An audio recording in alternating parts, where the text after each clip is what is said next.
So we have the Junior League and Senior League separate series over. We have some more games here.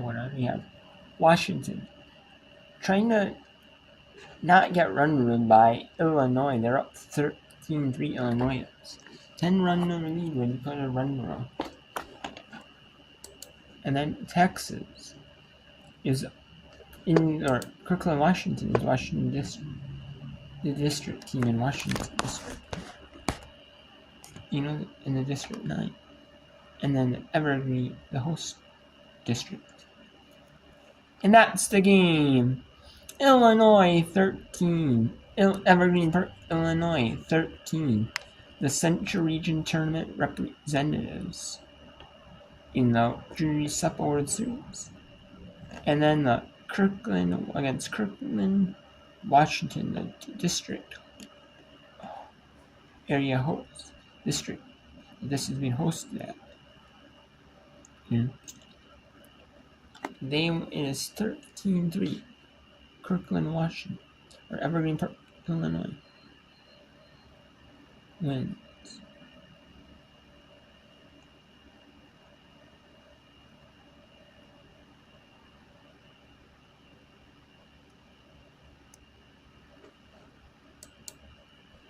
So we have Indiana, Pennsylvania. 2. Columbus, Texas. 9. We have Guatemala, Puerto Rico versus Bacolod City, Philippines. Bacolod City, Philippines. League 10-1 in pool play in the Senior League separates. The Senior League is like high school age players. Little League is like 12U and under. You can play 13U, 13 if you turn 13 after January 1st. You can't turn 13 the same year, in the year before.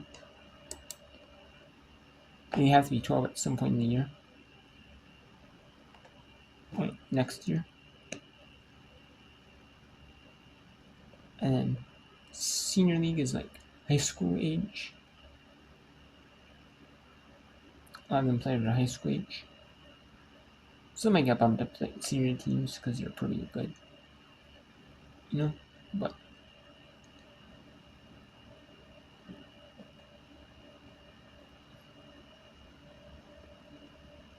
then let's go to this Czech Republic versus Georgia game. It's kind of cool. I like that. The teams from all over the world compete against each other. Now, I know Little League is more popular in the United States and other countries in the world. The Little League Baseball World Series is more of a common thing. Baseball is more of a common thing in other countries than softball is, but I like that they have the Little League Softball World Series and the Junior League, Senior Leagues in these other areas of the world. I like that too. I like that they're starting to make it grown out. I appreciate it. You want players paying attention to in game because sometimes everyone does things to tip their hand a little bit. Roller deep in the hole, it's short. Pribliova long throw gets Bowers, but look at DeBose, broke right away and gets to third, so it turns in to a productive out for Marley Bowers. That was a great base running read by DeBose there. Slow grounder to the shortstop. She felt like she could beat the shortstop there, which was a great read, and that really is a read play. You've got to work on that in practice and understand your own speed, but that was a great read by Kai DeBose to get to third base. Also made it a lot harder for Pribliova, too. Kind of flashed right in front of her eyes as the ball came to her glove. Absolutely. So now Seegers will bat. She has a pair of hits, an RBI, and has scored twice. Fouls this one away.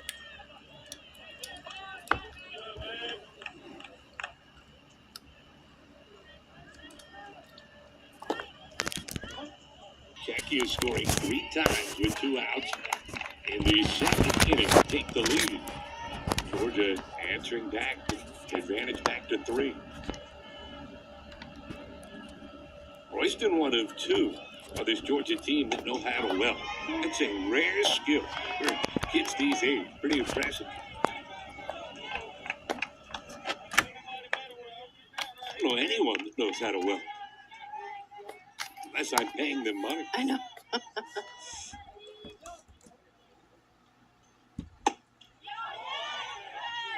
Late cut comes up empty, and that's a strikeout that ends the inning. So Marinova limits the damage, but Georgia does push across an insurance tally as Czechia trailing by 3 heading to the 5th.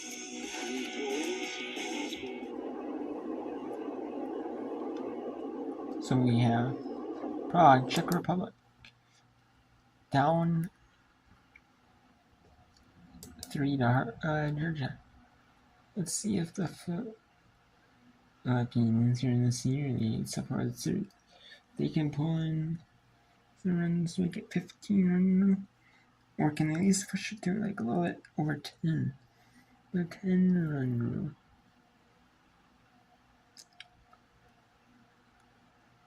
It's Puerto Rico's turn to bat, a 3-2 count.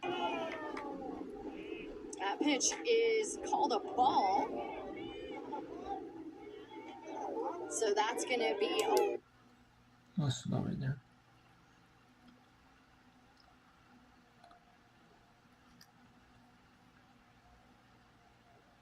And there, using an audio.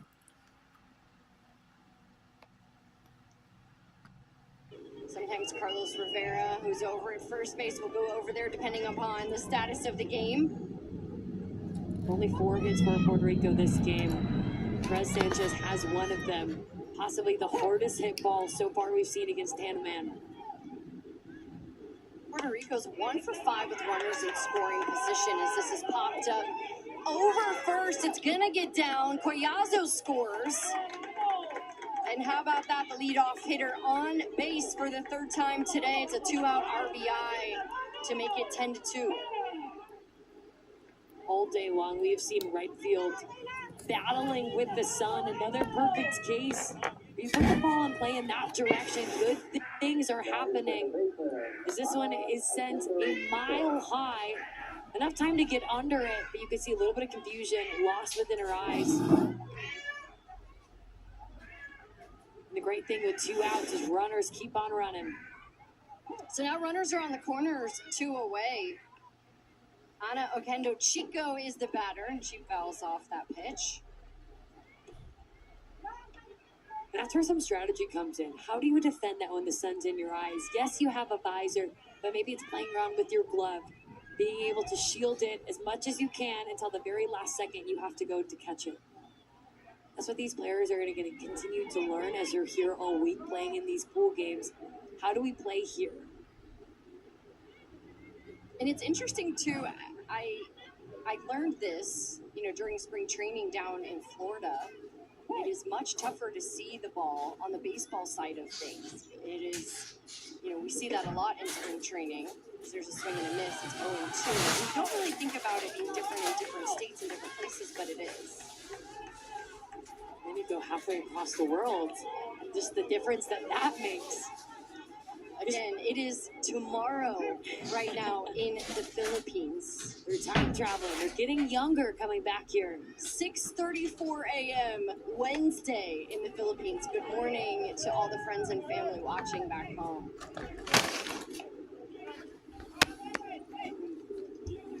So much effort to get these girls on this field. Rightfully so. They have earned their way on here. Through winning states, through winning districts and regionals. Every team has a story and a journey.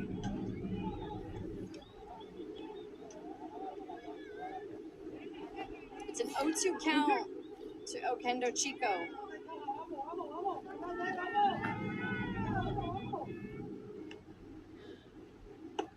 That's up.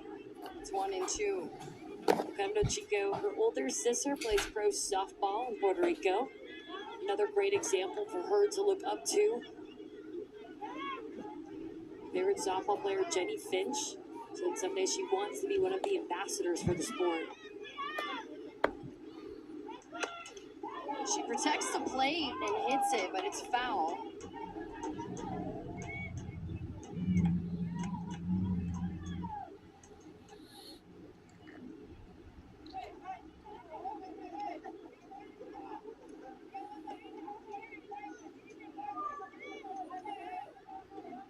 Puerto Rico right now, starting to come back with a little bit of fight, get some momentum going.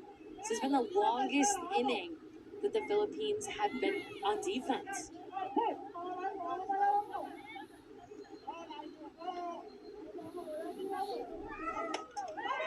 She drives it just foul down the left field line.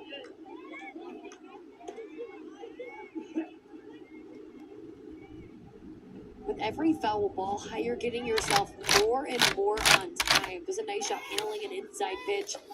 But now you have to go back into your memory bank, think, how did Tanneman set you up before? Most of the time, it's causing that foul ball inside and then going outside, changing that bat path.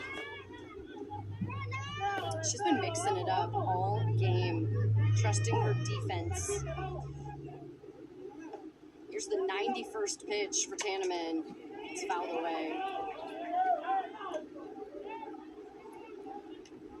For somebody who's a little bit of a shorter player, she gets every inch of her body into her motion. I think that's what I love the most. It reminds you of Amanda Scarborough. Some of these shorter pitchers who were some of the best at the college level, at the pro level. So many people saying, just because you're a shorter pitcher, you can't make it far. But these players are the proof. You see the way they get into their body. On the 30th pitch of the inning, she pops it up to right field. Manolo makes the catch. So Puerto Rico gets one back, and they trail 10-2 as we head to the bottom of the fourth.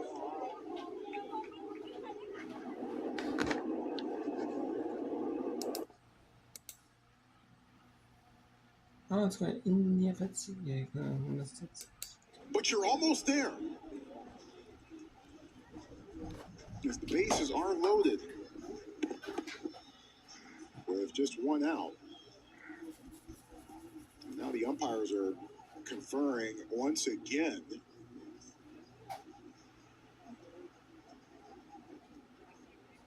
Jenny Brewer is off to the side along with her team. Umpiring crew in discussion. And everyone retaking their places. Bases loaded now. You asked in the beginning, what do you have to do? So far, Pennsylvania, they have done everything right. Continue to pass the bat. Hitter after hitter after hitter. Now find themselves in the best position.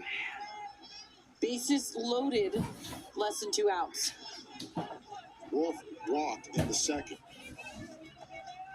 Hey, walk will score 2. Yep.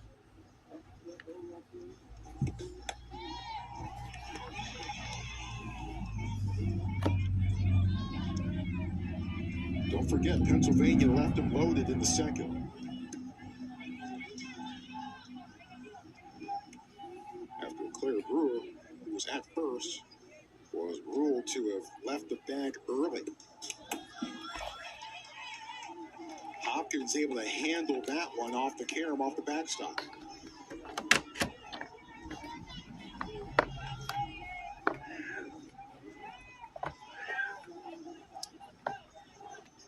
We're going to see Hopkins call time. Trying to wave her coach out to talk to Etzler.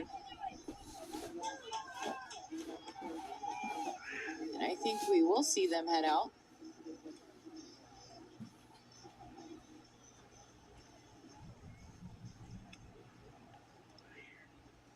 John Post up and out of the dugout. And this is another issue where Etzler's having trouble with her footing. As we saw earlier in the game, the dirt around the rubber wasn't quite to Etzler's preferences. So she was having a little trouble planting and maybe getting control. Or it could be a pitching change outright. That's all we have. Berkeley Anderson gets the ball. And here's a situation potentially for Pennsylvania. Can they take advantage? We'll find out in just a moment. Bases loaded. 1 out. Back to Kirkland in just a moment.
Berkeley Anderson, the new pitcher for Texas, coming in a tight situation here. The Columbus Little League squad has a 7-run lead, but bases loaded with 1 out. And Anderson coming on and will try to finish Paisley Wolf here, who's already ahead in the count 2-0. Anderson replacing Palin Etzler.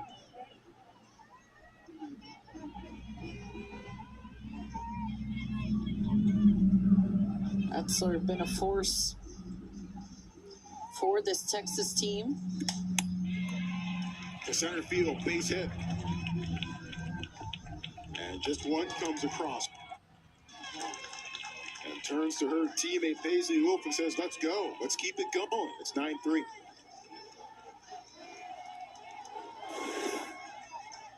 That's exactly the response that you want.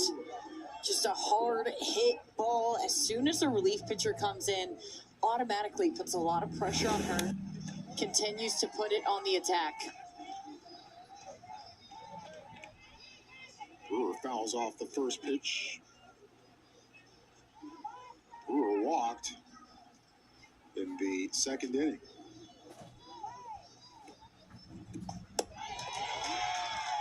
Right down the middle, 0-2.